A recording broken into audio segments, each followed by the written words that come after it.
নমস্কার সবাইকে। চলো আজকে তোমাদের সাথে শেয়ার করি আম দিয়ে মালপোয়া বানাবো, সেটাই তোমাদের সাথে শেয়ার করব।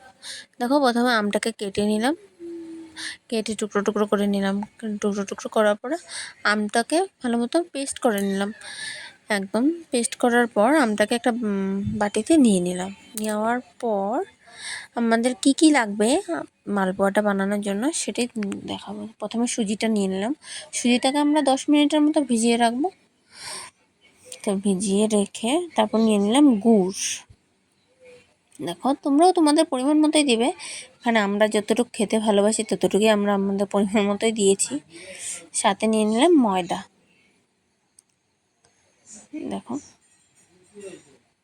এগুলোকে নিয়ে তারপর নিয়ে নেব আমের যে পেস্টটা ছিল না, সেই পেস্টটাতে প্রথমে দিয়ে দেব ময়দা। ময়দাটাকে দিয়ে তারপর যে ভেজানো সুজিটা ছিল সেই সুজিটাও দিয়ে দেব। সুজিটা দেওয়ার পর গুড়টা ছিল যে সেই গুড়টাও আমরা দিয়ে দেব।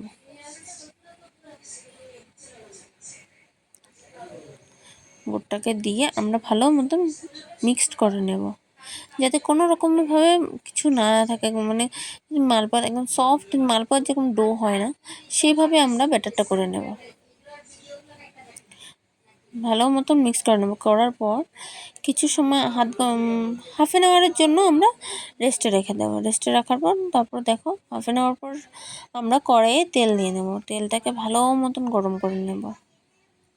করার পর দেখো, রেস্টে রাখার পর দেখো আমাদের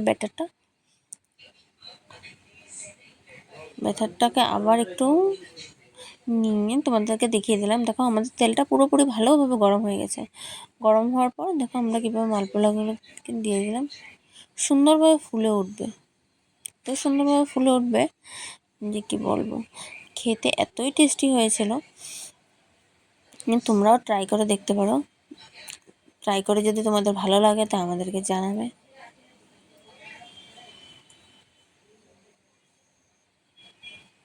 দেখো কিভাবে ফুলেছে।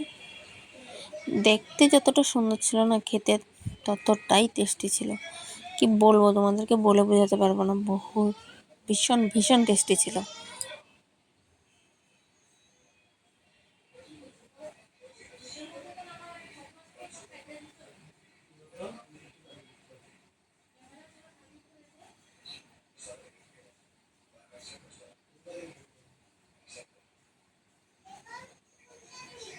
দেখো, এক এক করে মালপোয়াগুলোকে ভেজে নিলাম। ভেজে নেওয়ার পর দেখবে, দেখো কি সুন্দর হয়েছে, খেতেও খুবই টেস্টি হয়েছে। তোমরা ট্রাই করবে, কিন্তু ট্রাই করে আমাদেরকেও জানাবে।